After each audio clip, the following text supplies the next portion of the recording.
Real estate అనేది ఓ మహాసముద్రం. చూసేవారికి సముద్రం లాగానే ఉంటుంది. కానీ అందులో దిగి లోతు తెలుసుకున్న వారికి వారి కష్టానికి తగిన విధంగా అమృతము దొరుకుతుంది, హాలాహలము దొరుకుతుంది, వజ్ర వైడూర్యాలు దొరుకుతాయి.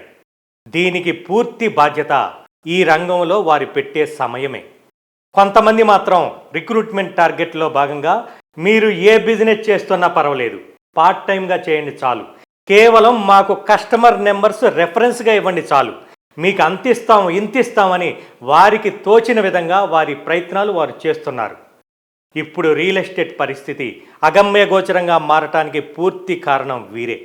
ఇది ఎంతవరకు వెళ్ళిందంటే రియల్ ఎస్టేట్కి పరిచయం చేసిన లీడర్స్ని కాదని డైరెక్ట్గా కంపెనీకి అవుదామని టీం మెంబర్సు, మేనేజ్మెంట్లు కూడా లీడర్స్ని కాదని టీములను డైరెక్ట్ చేసుకుందామని ఆలోచనలకు రావడంతో రియల్ ఎస్టేటే లోకంగా ఎన్నో ఎదురు దెబ్బలు తిని ఎదుర్కొని ఎంతోమందికి మార్గదర్శిగా ఎదిగిన లీడర్స్ సైతం ఇప్పుడు రియల్ ఎస్టేట్ని వదులుకొని ర్యాపిడోలు, స్విగ్గీ, జొమాటోలు నడుపుకుంటున్నారు.